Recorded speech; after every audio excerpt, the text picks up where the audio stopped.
was a molecular biologist for many years before that, so that points towards why I love making tempeh so much. I make tempeh and I make vegetable ferments, I make any kind of ferment I can possibly make at home, like cheese, and I've even tried making beer and wine to varying degrees of success. But I opened a tempeh shop and I make a lot of tempeh, so that's what I do now. Country as a vegan and vegetarian food, but I like to think of it as just a delicious food. I could see it on like a cheese plate with little cheeses and drinking different wines and wine pairing. I think of it as a sort of a gourmet treat, especially when you have different kinds of beans. We'll go into the kinds of things that you can make tempeh out of later. It's a very varied, you can make it out of all kinds of really amazing things that nobody's really aware of yet. Tempeh is from Indonesia, an Indonesian ferment. Soy in particular has been cultivated in Asia for a very long time, thousands and thousands of years.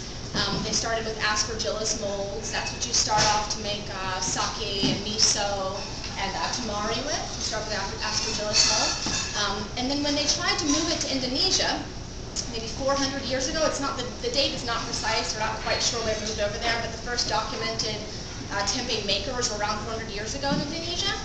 And they found that the aspergillus mold did not really love the Indonesian climate. But they did find there was this other kind of ferment that was happening there, where they would wrap the soybeans in a banana leaf, and then 24 hours later it would come out and it would be a nice little patty. Now, in Indonesia, there's like 30 different strains of bacteria and mycelium that go into making the tempeh, and it's a wild ferment there. Now here, those microbes do not really proliferate in this climate, so we have to inoculate it, and we'll get into that later. At this point, the beans are cooked, and what we're looking at here is we're looking at a microbial blank slate. That means there's nothing in there that has survived, not even things like botulism. Botulism dies at like 180, right? So everything in there is dead. It's super hot, including if you were to put the rhizopus mold in there right now, it would also die. So you have to wait till it cools down a little bit before you inoculate. If you do happen to overcook the beans, this step should be done gently. You're trying to keep them intact as possible. And stop. They're just kind of dry looking.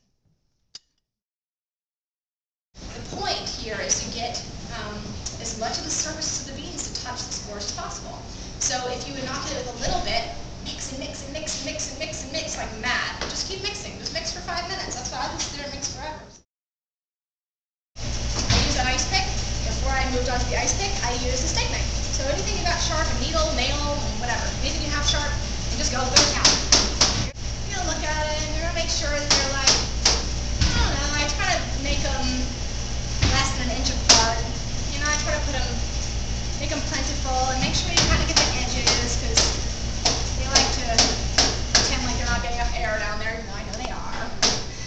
Okay, so I'm going to fill this up no more than an inch thick.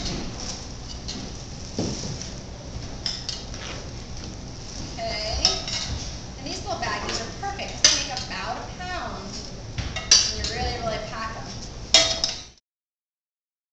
People make all kinds of cool stuff. You can make them out of wood. You can make little burger patty forms if you want to, and fill them, because whatever shape you make them is the shape your tempeh is going to turn out. So this makes nice little bricks, and then I'm just going to form it like this.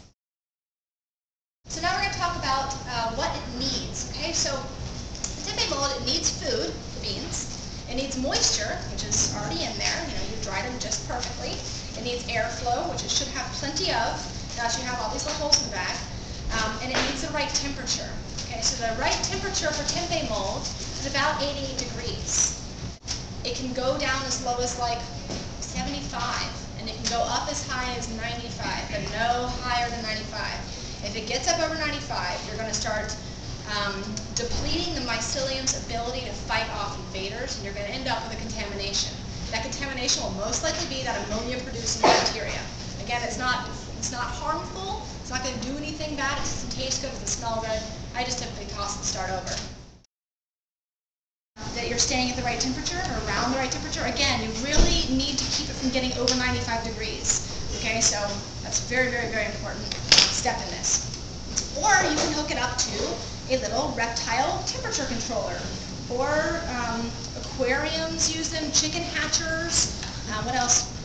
Your air conditioning and heating unit uses one. I know somebody who ordered online a little thermostat for their heater, and they rigged it to one of these. So if you really want to get it to electronics, then you can do that too. This right here is it's really cheap. These things are like 12 bucks, and they have off position, low, medium, and high. So you can get a feel for your incubation box.